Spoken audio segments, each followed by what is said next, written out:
Okay, now that we have everybody here, I'm going to go ahead and introduce myself. My name is Zachary. Today, I want to try to persuade you into why exercise and healthy eating is very important. Okay, so I'm going to start by giving you guys a brief history of myself. At one point in my life, I was 300 pounds. It was right after I quit football practice. I stopped being physically active and started eating more, or the same amount, but with no activity. And I'm a 16-year-old kid who eat a lot of junk food. I'd wake up every morning feeling bad about myself, not just physically, but mentally. Start aching, body hurts, back hurts. A lot of that had to do with all the extra weight I was carrying around at such a young age. The red flag for me was whenever the doctor told me that I was pre-diabetic. Okay, 16 years old is not something you want to hear. So I decided to make a change. I started doing some research, and according to the CDC's website, I found that if you start exercising, then you can prevent diabetes before it onsets.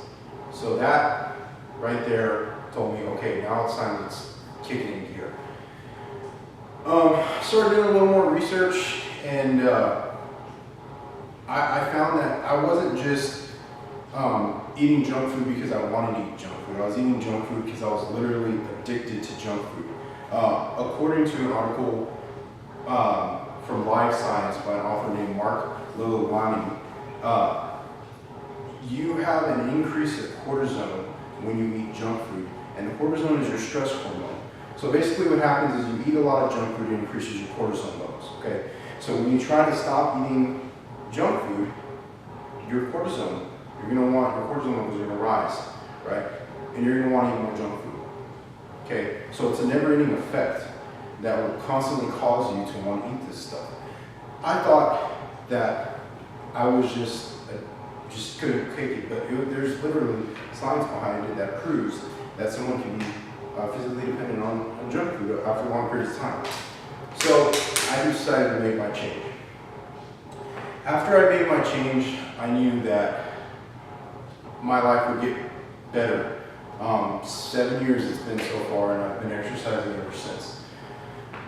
So we're going to talk about how you guys can make a change and why you should make a change, okay? So basically, about 3% of the entire United States only qualifies as being healthy, okay? So this is a problem. Only 3% of Americans are qualified as being healthy. And what does healthy mean? Healthy means that you exercise for a minimum of 150 minutes a week at least, non-tobacco users, okay?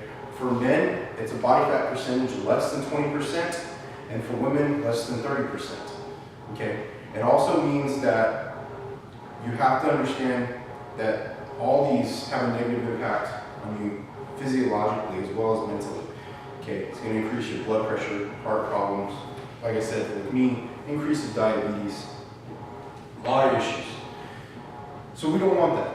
So what do? We need to change. We need to change as Americans to try to fix this, especially since another statistic says that pretty much the average American man is medically obese, almost medically obese, the average American man. That's bad, it's not good.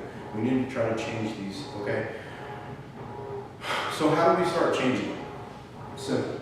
We gotta start kicking things that we do on a daily basis. We gotta start kicking the junk food.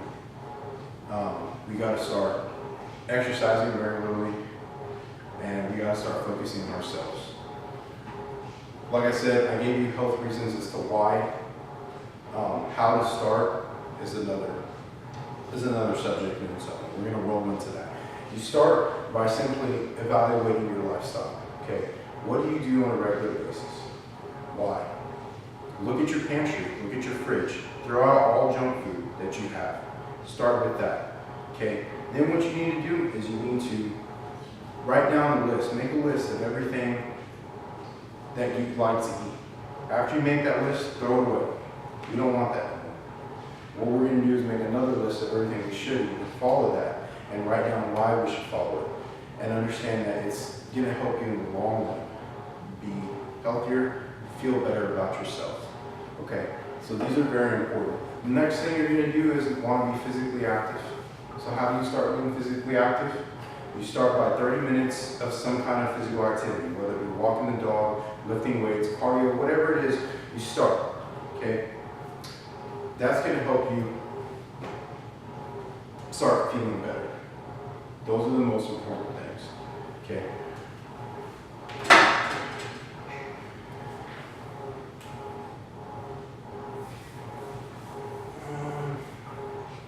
Okay, so we're gonna talk about some reasons to the benefits of all this hard work, okay?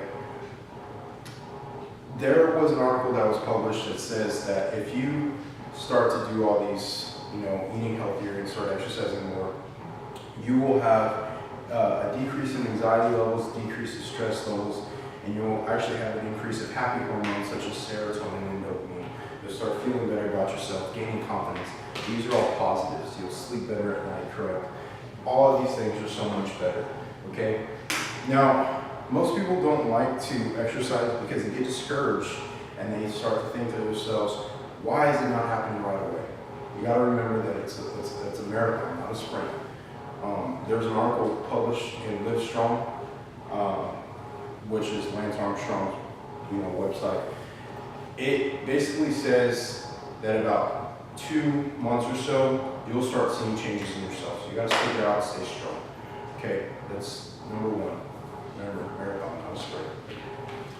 So, in closing, I'm trying to persuade you guys to eat healthier and exercise more, not because of how you look, but the end effects of how you will feel, okay?